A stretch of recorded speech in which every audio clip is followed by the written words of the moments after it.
The blaring alarm jolted Professor Wade Vance awake, his hand fumbling across the nightstand to silence the offending noise. Another day at the Galactic Cultural Exchange Program awaited him. But this wasn't just any day, it was the start of the new semester with a fresh batch of alien students eager to learn about humanity. Wade groaned as he pulled himself out of bed, mentally preparing for the inevitable misunderstandings that would arise when trying to explain human nature to beings from across the universe. The shuttle ride to the exchange center was uneventful, the familiar buildings of New Terra Colony passing by his window.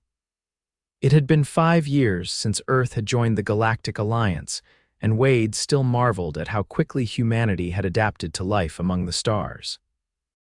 As an anthropology professor specializing in human behavior, he'd been selected to help bridge the understanding gap between species. When Wade arrived at his classroom, 23 alien students were already seated, their diverse forms a testament to the variety of life in the galaxy. Some had multiple limbs, others hovered above their seats, and a few seemed to constantly shift in color as they breathed. Wade set his bag down on the desk and smiled at the class. "Good morning, everyone. I'm Professor Wade Vance, and for the next 6 months, we'll be exploring human behavior psychology and cultural norms." A tall, blue-skinned alien with 4 arms raised one of them. Wade recognized the species as Cerealian. "Yes," Wade acknowledged. "Professor, I've read the preliminary materials and I'm confused about something. The text suggests humans are emotional creatures, yet the historical data shows remarkable emotional control in crisis situations. Is there a contradiction?" Wade smiled. "That's an excellent question to start with. There's no contradiction, just complexity. Humans can indeed experience intense emotions, but we've developed social structures that often require us to control or mask those emotions." A small, bird-like creature with iridescent feathers chirped from the back of the room. "But isn't emotional suppression harmful to your species? Our studies show that emotional expression is vital for mental health across most sentient species." "You're absolutely right," Wade said, walking around to the front of his desk. "And that's part of what makes human society so fascinating. We've created a paradox for ourselves. We need emotional expression for health, yet we've built systems that often demand emotional restraint." The classroom buzzed with conversation. Wade noticed a particularly interested student in the front row. The alien had gray skin that seemed to ripple like water when it moved, with large, dark eyes that didn't blink. "I am Trellix," the alien said, its voice resonating like a tuning fork. "On my world, emotions are displayed through color changes visible to all. Concealment is not possible." "How do humans hide what they feel?" Wade approached a screen at the front of the room. "Let me show you." He pulled up images of humans in various professional settings. Notice the neutral expressions, the controlled body language. In professional environments, humans often maintain what we call a poker face, showing minimal emotion. "Fascinating," Trellix responded, its skin rippling faster. "Is this why humans are considered one of the more dangerous species in the galaxy, your ability to conceal intentions?" Wade paused, choosing his words carefully. "I wouldn't say dangerous is the right term. Unpredictable might be more accurate. Many species find it disconcerting that they can't always tell what we're thinking or feeling." Another alien, a Vroxian with exoskeletal plates covering most of its body, leaned forward. "The Alliance Diplomatic Corps briefed us that humans can remain emotionless during negotiations, even when discussing matters of significant importance. Is this a biological trait or learned behavior?" "Mostly learned," Wade explained. "From childhood, many humans are taught to control emotional displays in certain contexts. Don't cry in public, keep a straight face, don't let them see you sweat. These are common phrases in human culture." Wade spent the next hour discussing the cultural and historical reasons for emotional control in human society, from military discipline to business negotiations.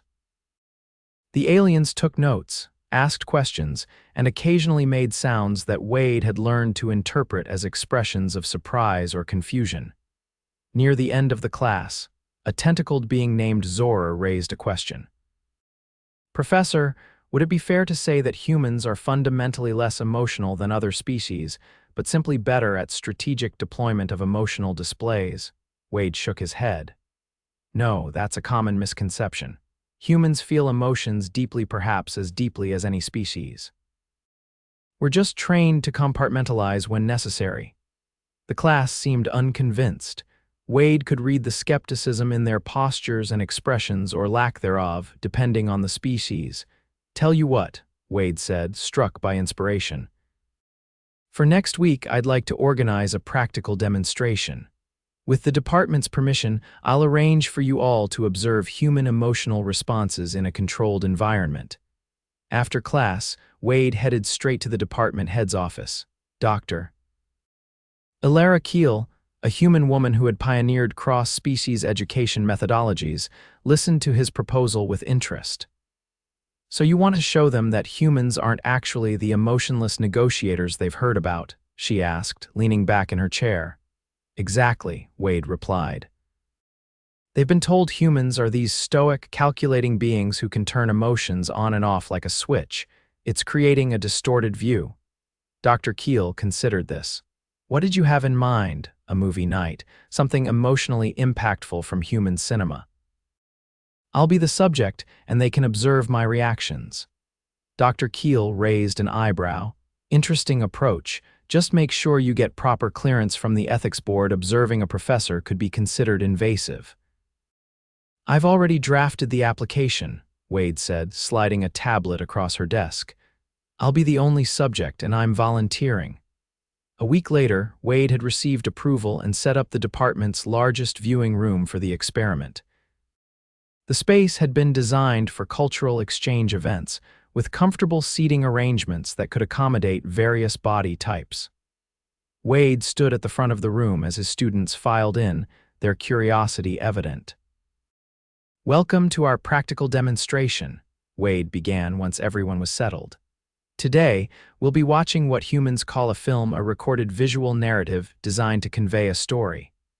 This particular film is known for eliciting strong emotional responses from human viewers. Trellix raised a hand. Professor, what emotions should we expect to observe? That's part of the experiment, Wade replied. I won't tell you in advance, as that might influence your observations. Instead, I want you to document what you see and what you interpret from my reactions. Wade distributed monitoring devices to several students. These will measure my heart rate, respiration, skin conductance, and other physiological markers of emotional response. You can compare the readings to my visible reactions. The film Wade had selected was a classic human drama about a family dealing with loss, reconnection, and forgiveness. He deliberately chose something that had moved him during his own first viewing years ago.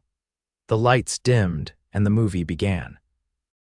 For the first hour, Wade maintained his composure, occasionally glancing at his students to see them diligently taking notes. Some were focused on the film itself, trying to understand the human narrative conventions, while others kept their attention fixed on Wade, monitoring his every micro-expression. The movie progressed to its emotional climax, a scene where a father reconciled with his estranged daughter after years of separation, only moments before she succumbed to her illness. Wade felt the familiar tightness in his throat, the pressure building behind his eyes. He had seen this film before, knew exactly what was coming, and yet the emotion welled up inside him just as powerfully as the first time. As the scene played out, tears formed in Wade's eyes and began to roll down his cheeks. He made no attempt to wipe them away or hide his reaction. The classroom went completely silent except for the film's audio and the occasional beep from the monitoring devices, which were now showing significant spikes in emotional indicators. When the lights came up after the film ended, Wade turned to face his students, his eyes still red and moist. The class stared at him in what he could only interpret as shock. Trellix spoke first, its skin now a deep blue color that Wade hadn't seen before. Professor, your emotional response was unexpected. The physiological readings indicate extreme distress, Yet the stimulus was merely arranged light patterns representing fictional beings. Wade nodded. That's the power of empathy. Humans can form emotional connections with fictional characters, feeling real pain and joy for people who don't exist. Another student, a crystalline being named Zoril, vibrated slightly its species equivalent of leaning forward in interest. But Professor, last week you taught us that humans can remain emotionless during actual crisis situations, like negotiations or emergencies.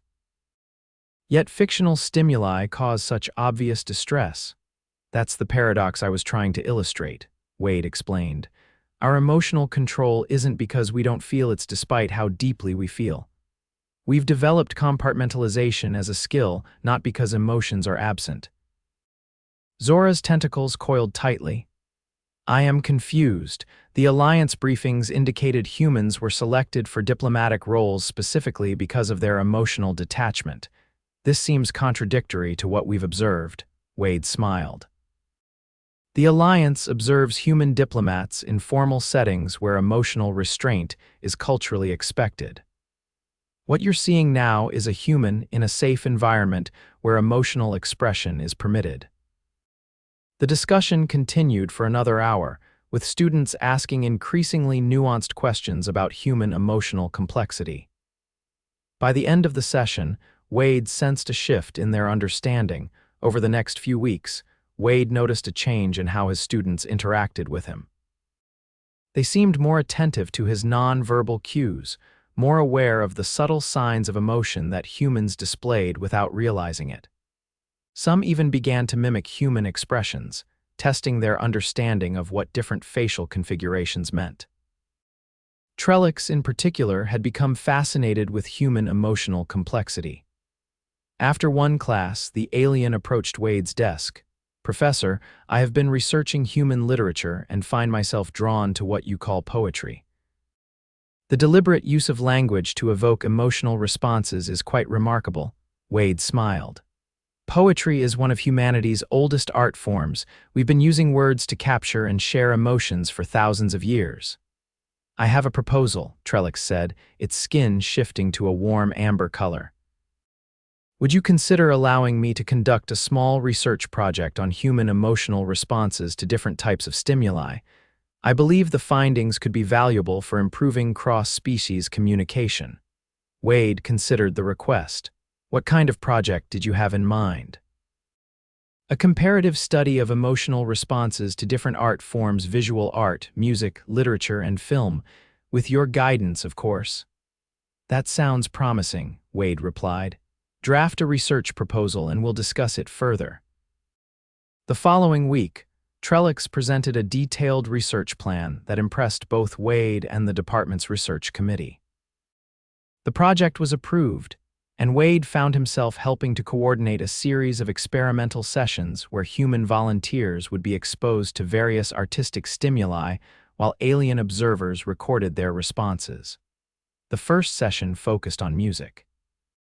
20 human volunteers listened to compositions ranging from classical symphonies to contemporary electronic music, while Trellix and 5 other alien students monitored their reactions.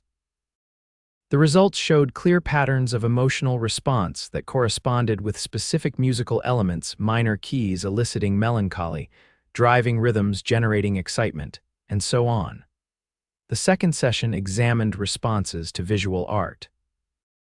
The patterns were less clear here, with cultural background significantly influencing how humans interpreted and responded to different images.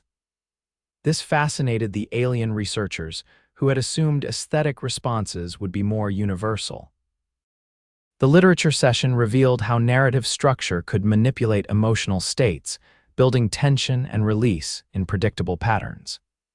The alien students were particularly intrigued by how written words alone could trigger physical responses like increased heart rate or tears. For the final session, Trellix had designed an ambitious experiment involving film viewing in a public setting. With permission from a local entertainment venue, they arranged to observe human moviegoers during a premiere of a highly anticipated drama. Wade was present as a research supervisor, sitting with the alien students in a separate observation area with monitors showing both the film and the audience's reactions. The movie was about a human explorer stranded on a distant planet, fighting for survival while trying to return home to his family. Notice how the collective emotional response amplifies individual reactions, Wade explained quietly as the audience gasped in unison during a tense scene. Humans are highly susceptible to emotional contagion in group settings. Trellix's skin rippled with excitement. Fascinating, their physiological responses are synchronizing. As the film reached its emotional climax, the explorer finally reuniting with his family after years of separation, the audience reaction was profound. Many were openly weeping, others sat with hands clasped tightly together, and some embraced their companions. This contradicts everything the Galactic Alliance teaches about humans, Zora whispered, her tentacles gently waving. They portray you as calculating and detached, yet look at this display, Wade nodded. The Alliance mostly interacts with humans in diplomatic, military, and business contexts, settings where our culture encourages emotional control.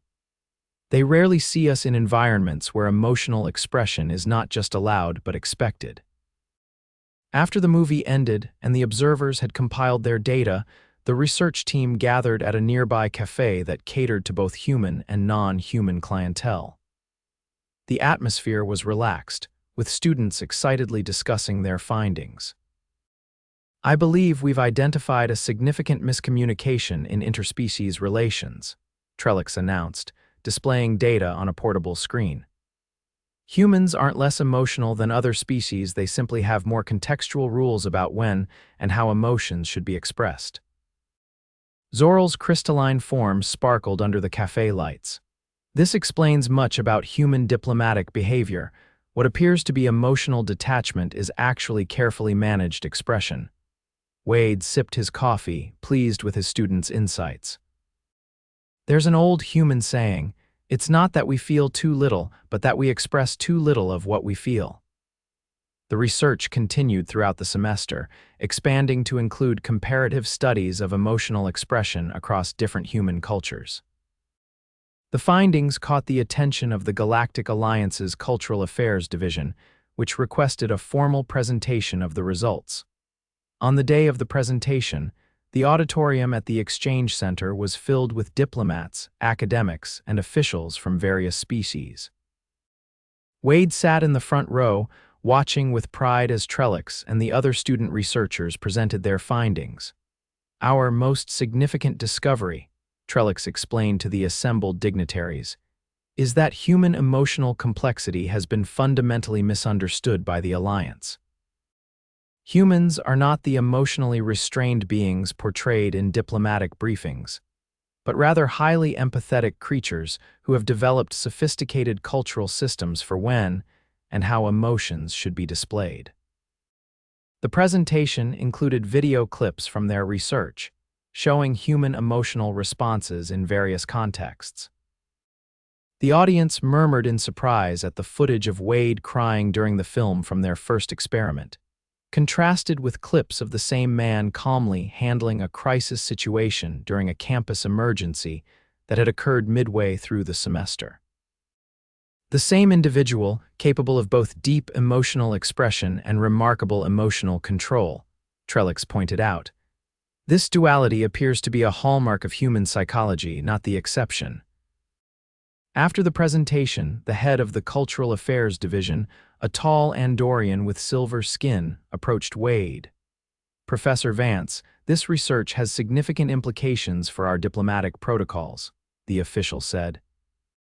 "We may have been misinterpreting human responses in negotiations for years," Wade nodded. "It's an easy misunderstanding.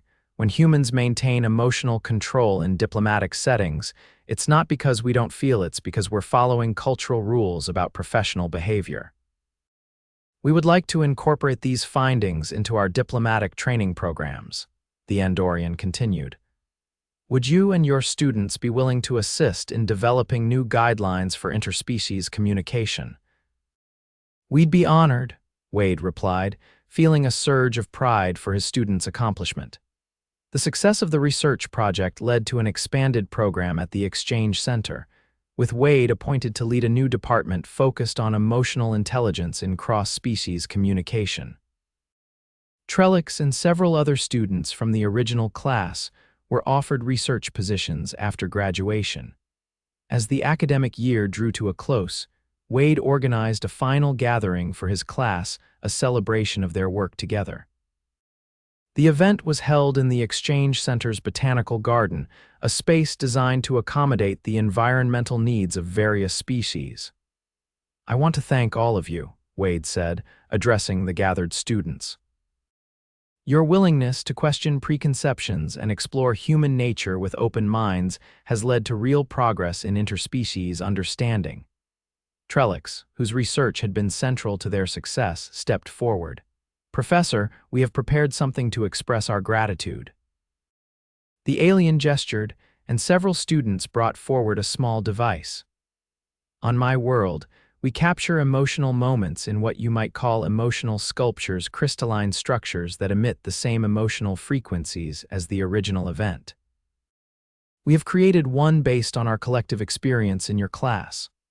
Trellix activated the device, and a gentle wave of emotion swept through the garden, a complex mixture of curiosity, discovery, connection, and gratitude that Wade recognized from their shared journey of understanding. Wade felt his eyes grow moist again, touched by the gesture. "Thank you, this means a great deal to me." Trellix's skin rippled with pleasure. "We have learned that human tears can signify many emotions, not just sadness. Am I correct in interpreting these as tears of happiness?" Wade nodded, smiling through the tears. "You've learned well."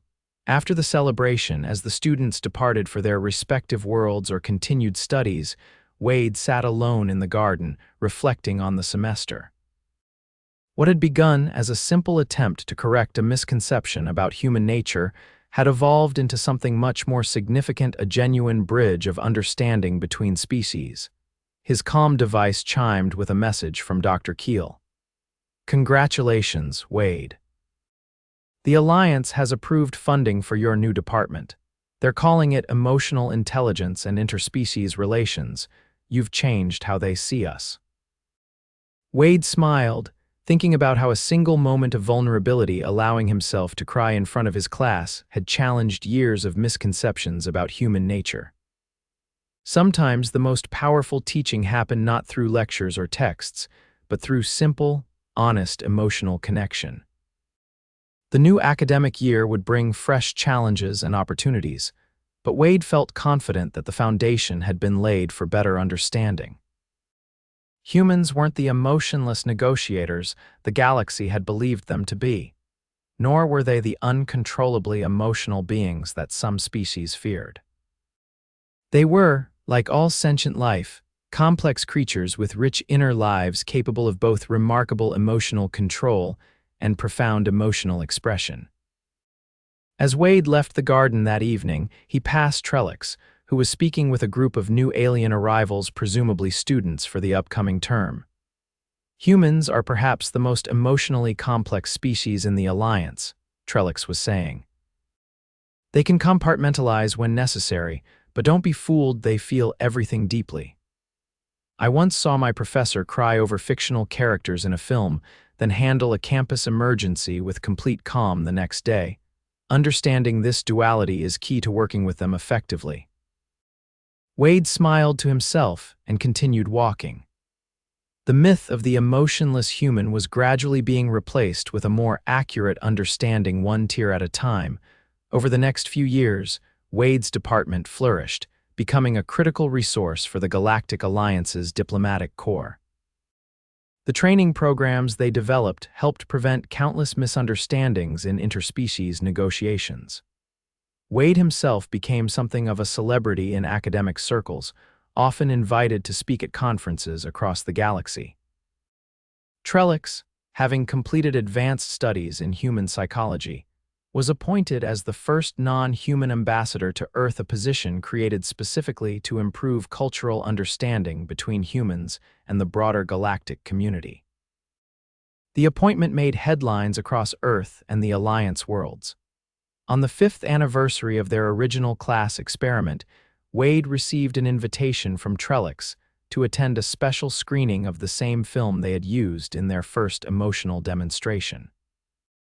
The event would be held at the Galactic Alliance headquarters, with diplomatic representatives from all member species in attendance.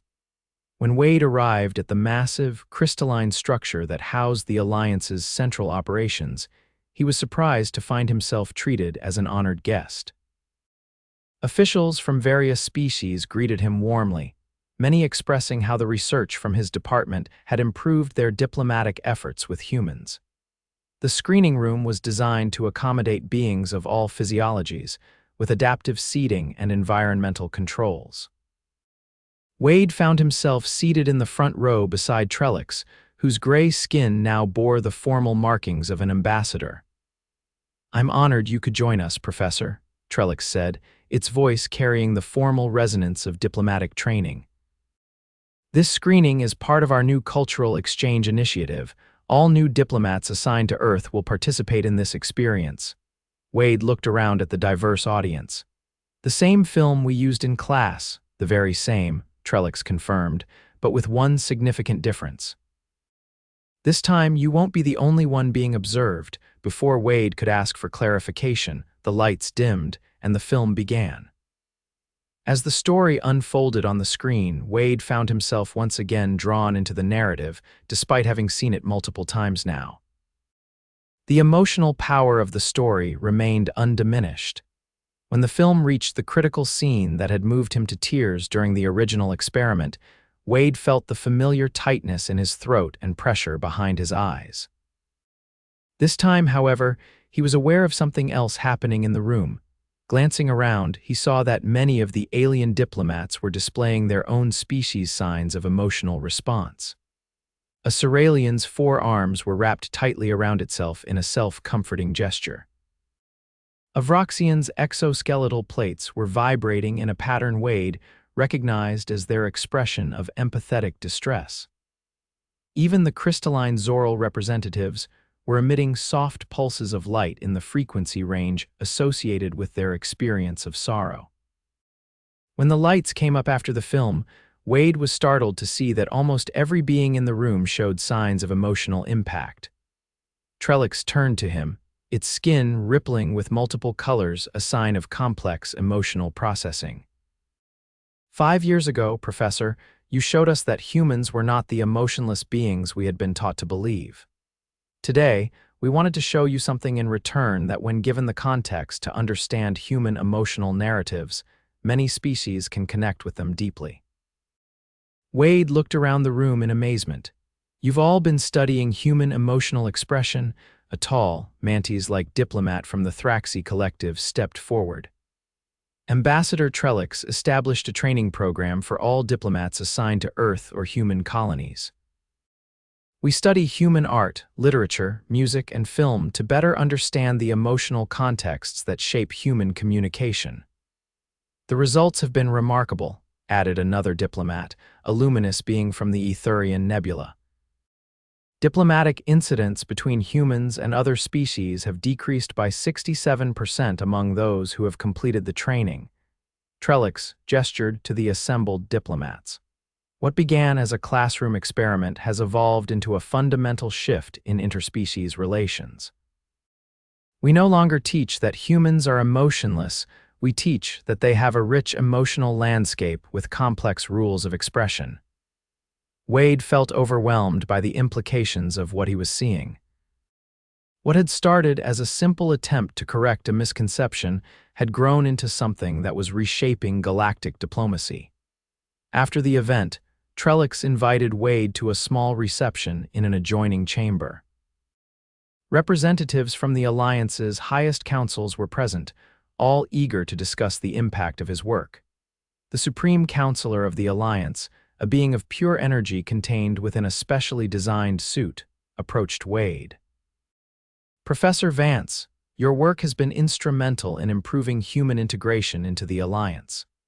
We have been considering establishing a permanent cultural understanding division within our diplomatic corps, and we would be honored if you would consider heading it." Wade was momentarily speechless. "That's an unexpected offer, counselor. I'm just a professor who wanted his students to understand humans a little better." "And in doing so, you've helped us understand ourselves better as well," the counselor replied. "Many species have realized that our own emotional expressions are more culturally constrained than we had recognized. Your work has created ripples of understanding that extend far beyond human-alien relations." As the reception continued, Wade found a moment to speak privately with Trellix. "I never imagined that one classroom demonstration would lead to all this." Trellix's skin shifted to a warm, golden hue. "It wasn't just the demonstration, Professor. It was your willingness to be vulnerable to show us the truth of human emotional experience rather than the simplified version we had been taught. That authenticity changed everything." Wade smiled. "And now you're teaching others the same lesson." "With one addition," Trellix said. "We now understand that emotional intelligence is not unique to any species. It's a universal capacity that can be developed through cultural exchange." The reception was interrupted by the arrival of a messenger who approached Trellix with urgent news. The ambassador's skin quickly shifted to a pattern that Wade recognized as concern. "What is it?" Wade asked. "A diplomatic situation has arisen in the Proxima Centauri colony," Trellix explained. "A misunderstanding between human settlers and Doraxian traders has escalated. The Alliance is requesting our assistance." "Our assistance?" Wade repeated. "Yes, Professor. Your expertise in human emotional expression and my training in cross-species communication make us uniquely qualified to help resolve the situation. If you're willing, of course." Wade didn't hesitate. "When do we leave?" 2 days later, Wade found himself on an Alliance diplomatic vessel bound for Proxima Centauri.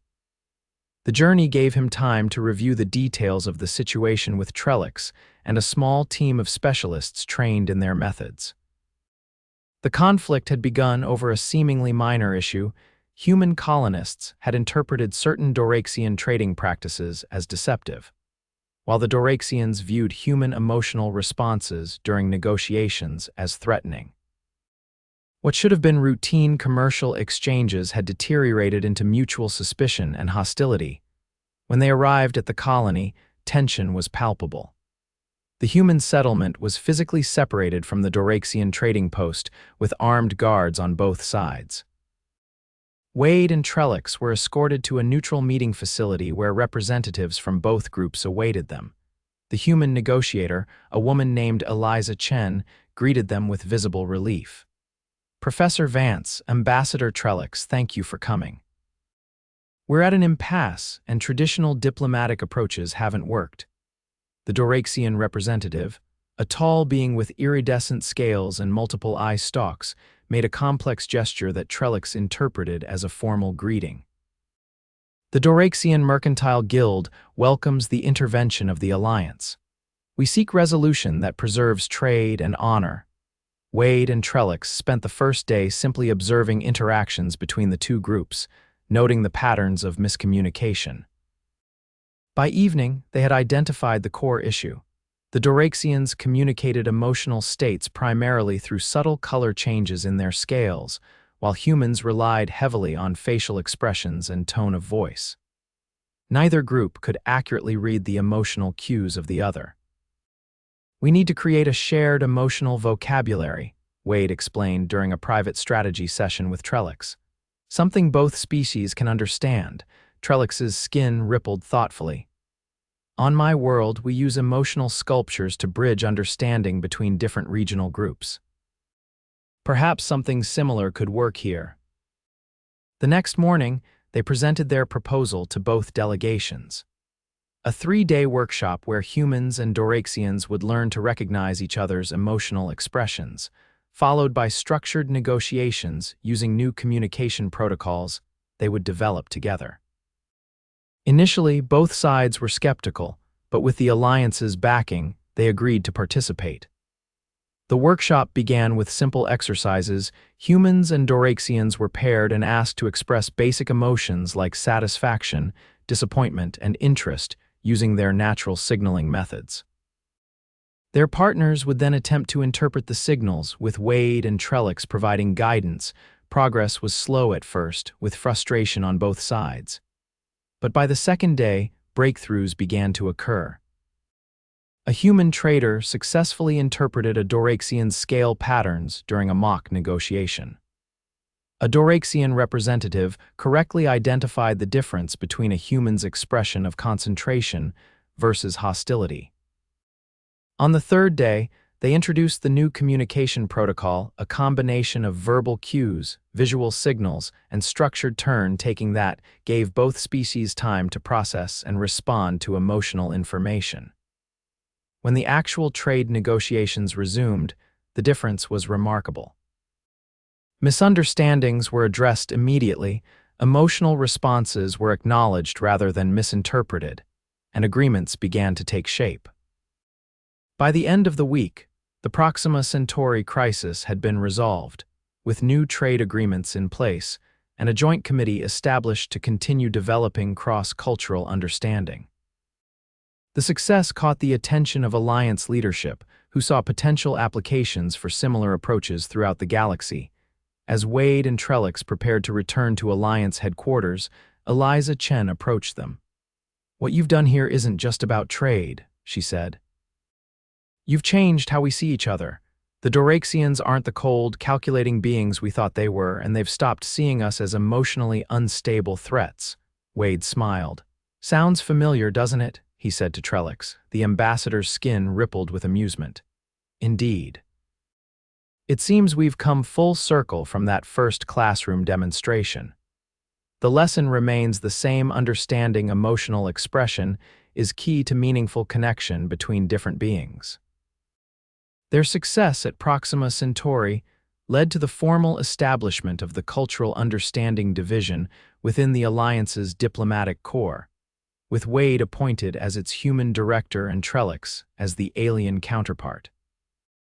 Together, they developed training programs that were implemented across the galaxy, teaching diplomats, traders, and colonists how to recognize and respect the emotional expression styles of different species.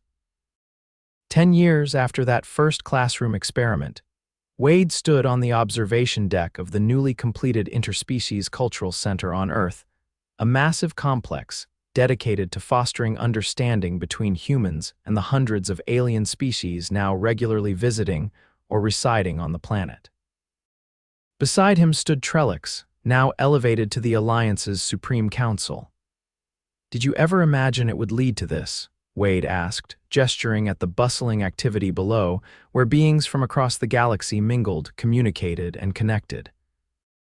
"Never," Trellix admitted, its skin shimmering with the complex pattern that Wade had learned to recognize as pride mixed with gratitude. All from a simple misunderstanding about human emotions and one professor who wasn't afraid to cry at a movie. Wade laughed. "Sometimes the most important lessons come from the most unexpected moments." As they watched, a group of human and alien children passed below, engaged in some kind of game that seemed to involve mimicking each other's emotional expressions. Human children attempting the color changes of Ceralians, young Vroxians practicing human smiles. The sight filled Wade with hope for the future. "You know," Wade said thoughtfully, "they still show that same film to every new class of diplomats." "Of course," Trellix replied. "Some lessons are timeless, like the understanding that, beneath our different biologies and cultures, the capacity for emotional connection unites us all."